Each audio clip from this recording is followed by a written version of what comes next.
Other attractions in the Create Zone included Radio Disney Song. Yeah, that's the place. That's where this banger was brewed.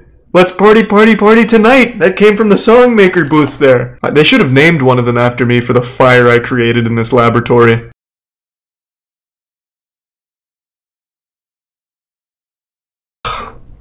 On September 28th, 1995, the video game developer Sega announced plans for a new ambitious project. So good. Their goal was to create location-based themed entertainment centers, a hybrid of amusement parks and arcades, and place them throughout the United States. The concept was simple enough. Instead of putting arcades into malls, they wanted to put malls into arcades. In order to would love to do it with Moon Moon as well, PogChamp. I'm definitely up for it. And insert them into complexes complete with small shops and food courts. Sega had tested the idea in Japan in the mid-80s, and reactions had been positive. The industry seemed promising in the United States as well. They had so many cool games. Dave & Buster's finding success with a similar There's a game where it was Buzz Lightyear, you get in a car and you shoot bowling balls at other cars. But it couldn't hurt to partner. I mean, they weren't bowling balls, but they were as heavy as fucking bowling balls. They would find a partner in a familiar shot by a fucking tank shell that starts with a D.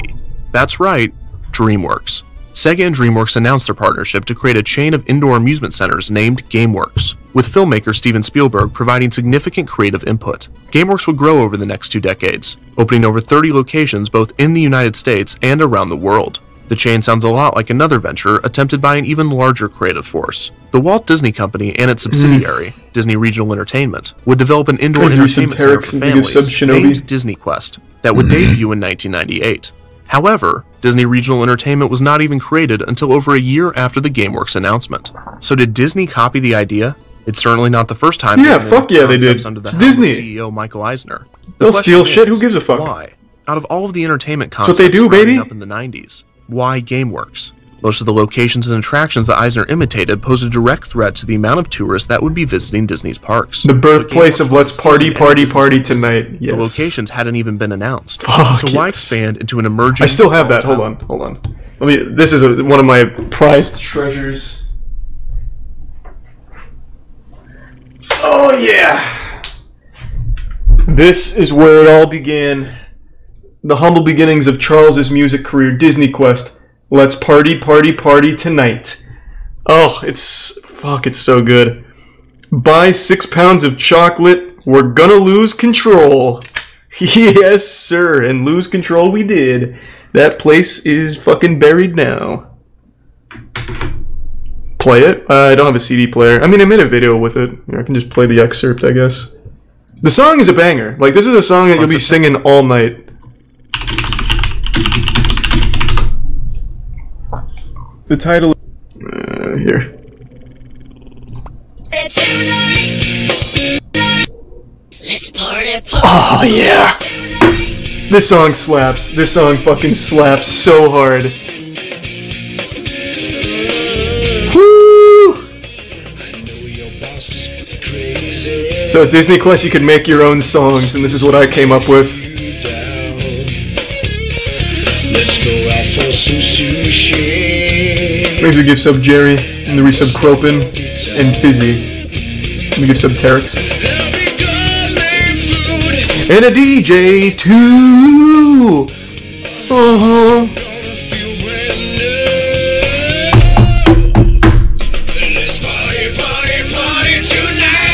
Is this actually you singing? I was 8 years old.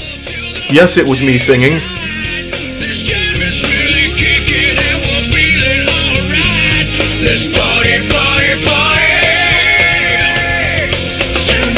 Such a good song. I mean, that song is timeless. That's up there with the greats, like the Bohemian Rhapsody for kids.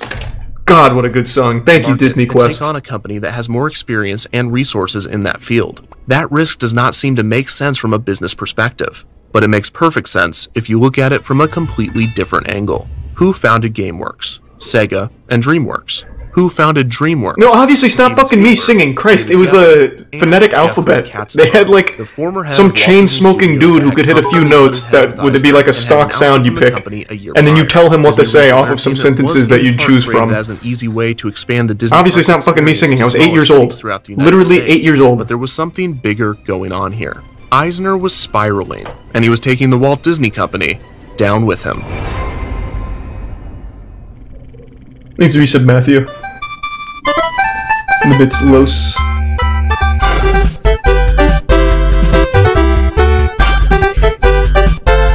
sample it for a gentleman song. I actually wanted to. I still do. I wanted to turn it into a Doom-style song and come up with like a crazy, violent, hyper-hardcore, gory music video for it.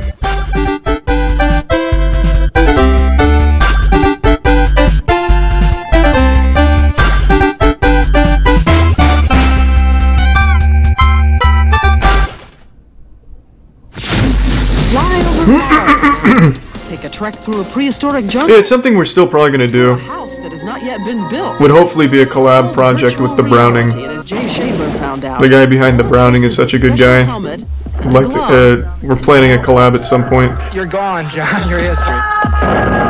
It's a computer-generated world where you see and move and feel. Will real life ever be the same? Though it had been implemented into specialized use for fields such as medicine and engineering since the 1970s, virtual reality technology wasn't seen as ready for consumers until the 1990s. One of the first commercial uses of the technology would be the insertion of virtual reality pods into arcades, malls, and movie theaters. These had horrible graphics, constrained movement, high costs, and generalized filth. The system in one game so not much has changed. Around $50,000 to purchase. Take that, VR. Generally cost the consumer around $5 to play. Now, VR is kind of wacky these days, actually. That's just disingenuous. And $10 VR is to play fucking when nuts. adjusted for inflation. With the high costs involved, VR cafes began to open across the country, allowing patrons to try out the latest in VR technology. While excitement around VR remained, the boom of VR arcade games tapered off by the mid-90s. By then, the idea of VR had caught the attention of video game console producers, such as Sega and Nintendo, both of which attempted to create VR headsets for home use, both meeting less than ideal results. By the late 90s, the future of the medium was bleak,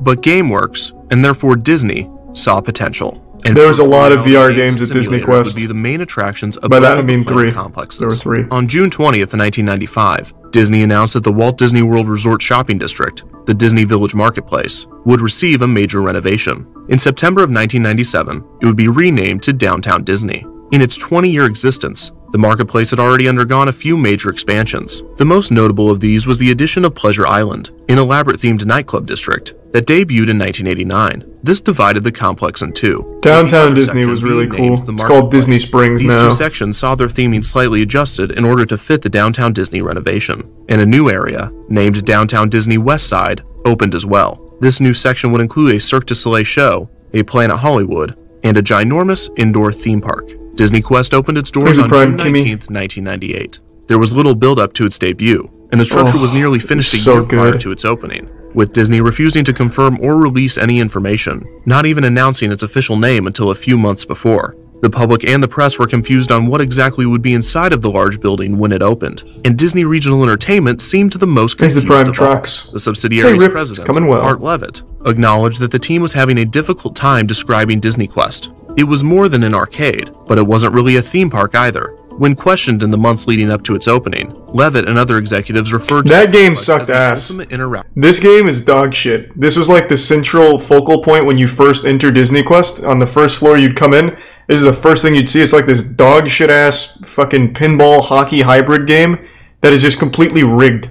At random it would choose one of these little pods here to win, and no matter what you did, that pod would just fucking win.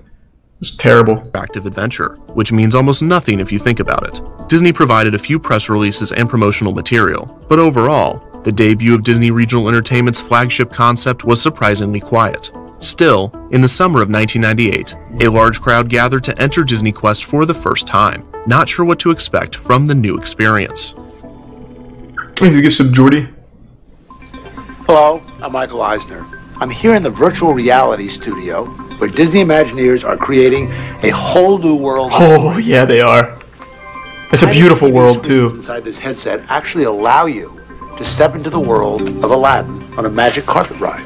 It's called virtual, because the world would only exist. Yeah! Reality. Look how cool the world is! You see not just what's on the screen, it's so full of life. Around and behind you, and you control when you return to the real world. I wonder where the exit is. Oh well, welcome to the wonderful world of Disney. The building was a huge 5-story, 100,000 square foot blue box. On the front and back of the building, there was a large set of Mickey ears with DisneyQuest in large print. The building had no I might windows, even be in this adding video to at the some point. I mystery fucking lived here surrounding for a its while. contents. Concept art for the complex gave They gave you like a season pass that was just free entry for like a whole fucking year for $100 or some shit. It's crazy. To the downtown Disney complex. Exterior ticket booths were located to the left of the entrance. Guests would enter on the ground floor. A simple yet elegant lobby. There were bronze busts of famous Disney Red Cherry characters and the placed Prime throughout Fire the room. Beast, and The centerpiece was an Retro. artificial sky, with supercalifragilisticexpialidocious surrounding the trim of the faux window. This was the setup to the illusion that the elevators were actually flying you to a new land. It was a subtle and fun touch. About the gold At the end elevators. of the lobby were the turnstiles to get on the elevator. Once through, guests boarded the highly themed lifts, named the Cyberlators. These Thanks to featured Big a T too, round Undead show, Chum. starring the genie from Aladdin. Welcome, thank you. This 45-second video explains to guests that they are being transported not just to the next level, but to a new location entirely.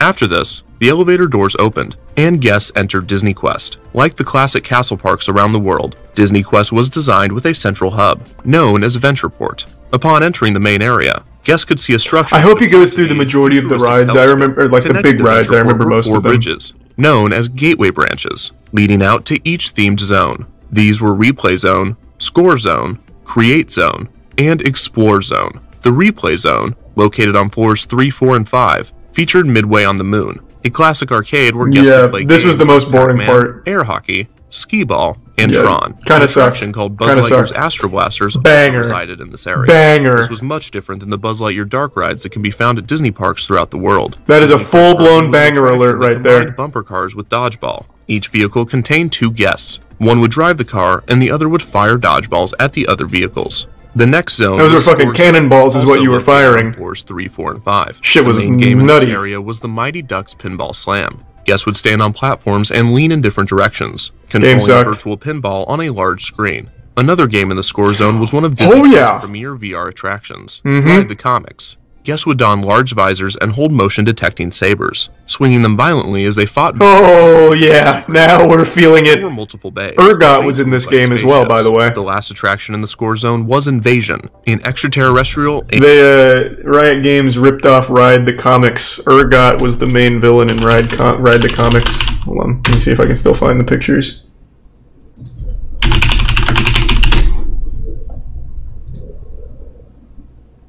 Damn, it doesn't have the boss battle. Yeah, one of the main bosses that you'd team up on in Ride the Comics was quite literally Urgot. Well, this is sad. They didn't even, like, put their artwork online for prosperity's sake. It's just dead now. I can't even find, like, the promotional pieces.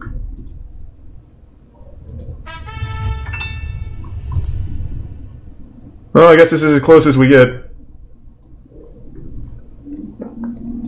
Yeah, this was one of the bosses. Quite literally was Urgot. He had like a little walker that he'd walk around on.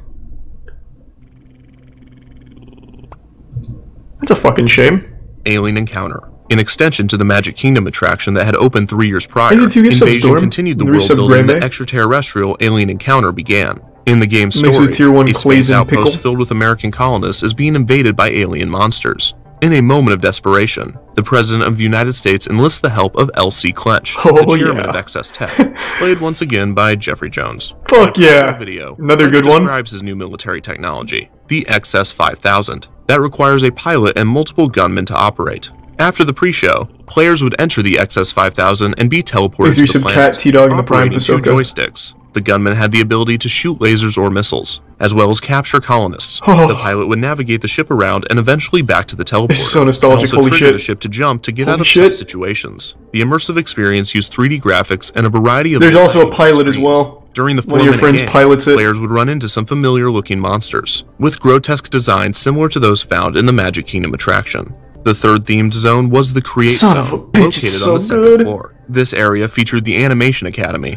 an interactive demonstration Thanks, I guess similar it'll to be those indoor. found at other Disney parks. In that, participants That'd were be cool, given a Evan. tutorial on how to draw Disney's animated characters. This sucks. One difference This was is the boring. DisneyQuest version utilized digital touchscreens, while the others used paper. Due to this difference, the DisneyQuest attraction was only able to accommodate 18 guests at a time. Other attractions in the Create Zone included Radio Disney Song. Yeah, that's the place. That's where this banger was brewed. Let's party, party, party tonight. That came from the Songmaker booths there.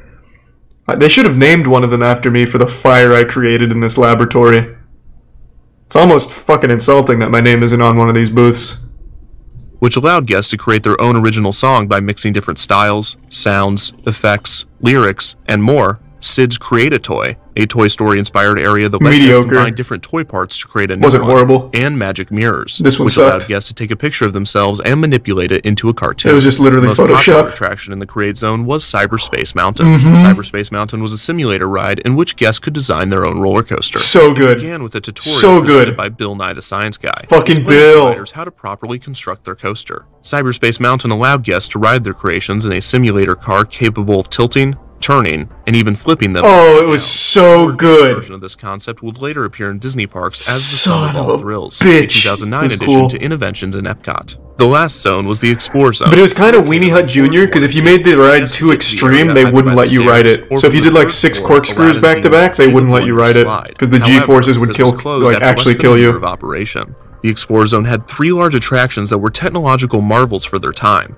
The first attraction was Aladdin's Magic Carpet Ride. This attraction was another VR game that required a headset. Guests would sit on a motorcycle-like seat, Here's and some after Thomas putting on and the I-Bomb. headset, would find themselves magically transported to Agrabah. I Guests hope would you ride like on it, the Chris. magic carpet while attempting Jujutsu to release Kaisen's the great. genie, who was trapped in the Cave of Wonders. The second attraction, Hercules in the Underworld, was a 3D attraction that took guests on an adventure with the characters from the film. This one just Groups of wasn't good players, at all. each with their own joystick, steered Pegasus and the heroes in an attempt to defeat Hades. The third immersive attraction was This one was okay. This one was kind of cool. Guests would board an inflatable raft. You'd row and sitting shit, on top of a large pad yell in at your front of mom for the not putting her The game fucking back started into in the it. Jungle Cruise at the Magic Kingdom before a virtual skipper sends guests to the age of the dinosaurs. The skipper accidentally drops the device that controls the time machine, and guests paddle down the river in an attempt to grab it. The pad below reacted to the players' paddles and the They flow of spray the you with water toilet to water maximize too. the Yeah, you get hit with raw less sewage immersive to really get attraction in the immersed. Explore Zone was Treasure of the Incas, which had guests drive toy trucks through a maze in order to win prizes. Kinda The boring, drivers wasn't operated great. the vehicles on a screen,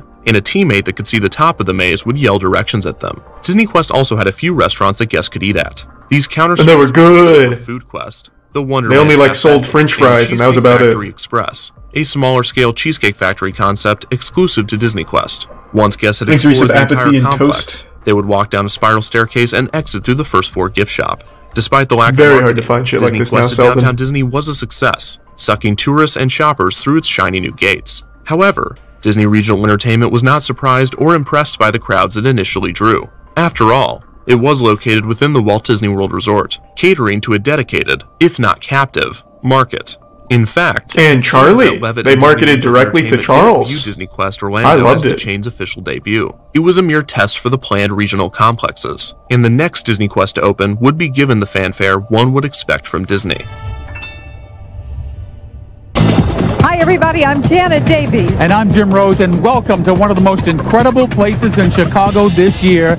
It's called Chicago? DisneyQuest, and it's located on the corner of Wait, they Ohio, opened up Rush, more than and one Chicago, DisneyQuest? just one block west of Michigan Avenue. JR, right behind us is a 5-story building that is an indoor interactive theme park. Ooh. It is full of high-tech virtual reality games and gadgetry. Thanks for your sub, John I G. tell you, it is 90,000 square feet of pure fun, good family fun, and I guarantee there is no place in the United States like this except in Oh, and of course it will Orlando, be a where major the plot original point coin. DisneyQuest And yeah, it was is. wonderful. Before Disney Quest Orlando opened, Of course Disney I've seen Quest that as Chicago well, was Blood. announced. That is a This would classic. be the first of hopefully many Disney Quests throughout the world, with Disney projecting around 30 locations. Holy Disney Quest shit. Chicago opened a year after Orlando's, debuting on June 16th, 1999. The complex, Oh my located on the corner God! of Rush in Ohio, was given Buzz a large Lightyear just opening blows up. celebration, with an entire television special documenting the ceremonies. The building was similar to Disney Quest Orlando in that it was 5 floors, but it was slightly smaller at 90,000 square feet as opposed to Orlando's 100,000.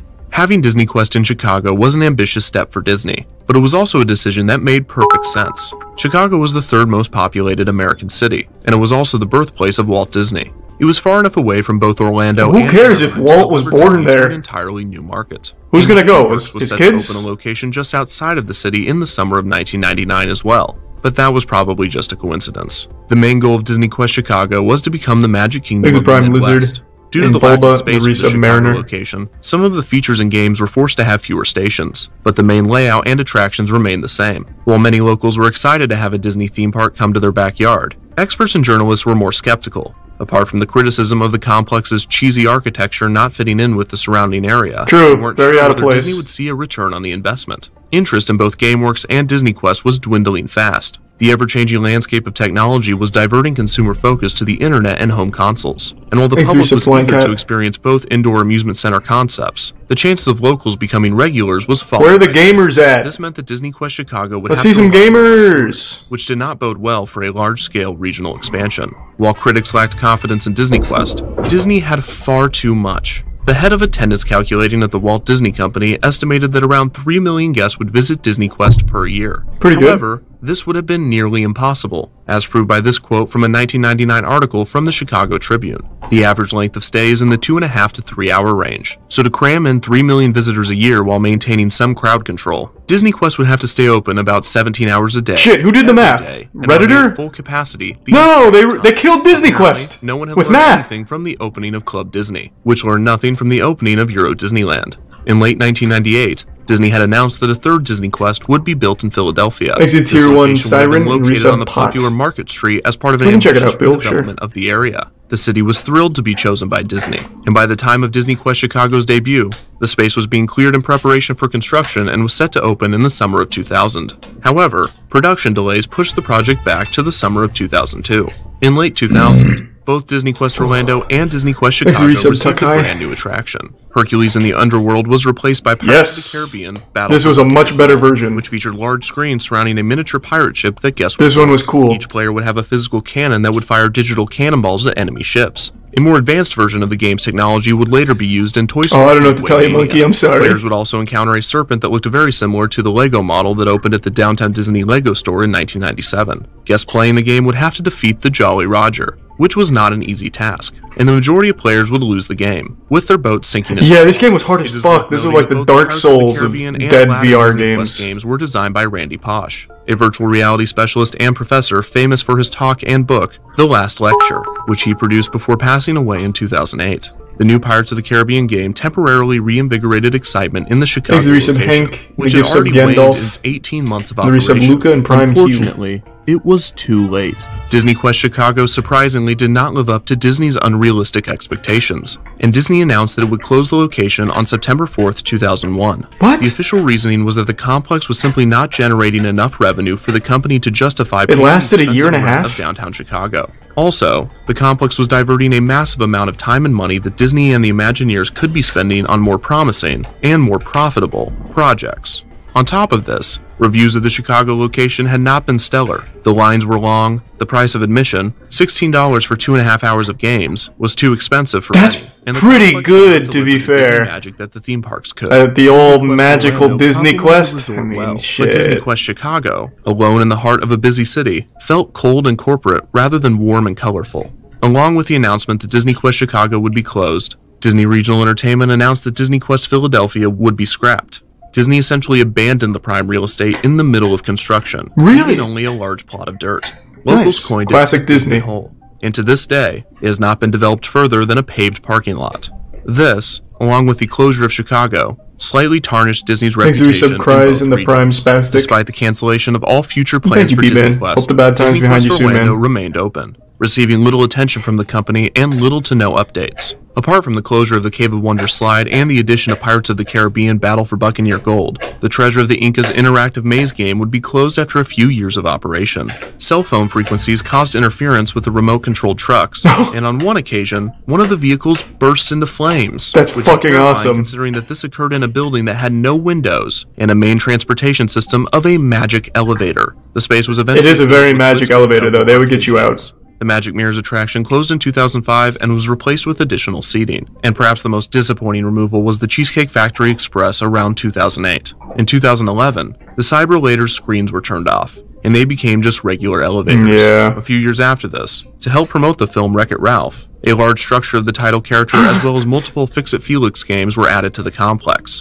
Yeah, that helped Wreck-It Ralph. A few minor additions That's why it did so well. Closures toward the end of its lifespan were the only changes DisneyQuest Orlando saw. The subsidiary Disney Regional Entertainment lasted until 2010, when it closed 5 ESPN zones and sold 2 more. The branch dissolved, with DisneyQuest being absorbed into Disney Parks and Resorts. The indoor theme park was left to die, with Disney giving discounts on tickets and sometimes offering them for free with certain vacation packages. Finally, On June 30th, 2015, it was reported that DisneyQuest was going to close at the end of 2016 to be replaced with a new NBA attraction. However, 2016 came and went, with DisneyQuest staying open the entire year. Really? Wait, what? Until January 30th, 2017, that Disney would announce that DisneyQuest's final day was to be July 2nd. To commemorate I thought it closed in 2016. Apple discounts made ticket prices, which had increased slightly in its nearly 2 decades of operation, exactly $19.98, as a tribute to the year that it opened. After 19 years of operation, DisneyQuest closed its doors. The building sat abandoned for 1 month, until demolition began in August. Construction has begun on the NBA Experience, which is set to open in the summer of 2019. And it sucks. It's Closure trash. of Orlando, Garbage. along with the recent closure of Anaheim's ESPN Zone, brought an end to the ventures of Disney Regional Entertainment, with every location of all 3 chains now defunct.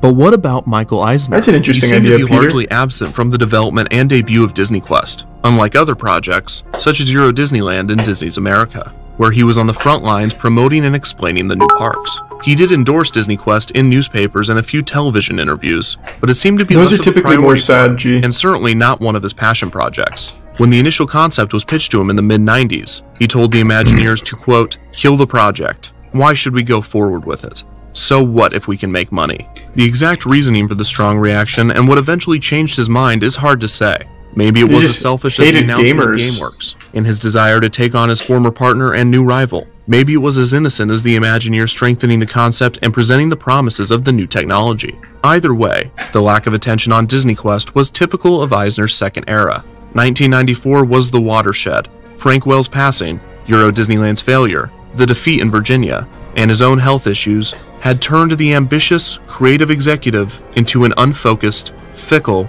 and often angry CEO. Damn. The development of DisneyQuest was indicative of Fucking the state blasted Eisner for the tumultuous 7 years since Euro Disneyland's opening, and it was a mere preview of the mind-boggling creative choices and shocking business decisions that the next 7 years would bring. Their renaissance was over, and Disney was about to enter the 2000s. Buckle up. This is going to be a bumpy ride. Everybody's waiting. Oh, I'm on the edge of my fucking seat now. I don't care what anyone says. DisneyQuest, fucking paradise. That place was incredible. Except if you went there as an adult in like 2015, because that shit was just sad. That was a hellscape.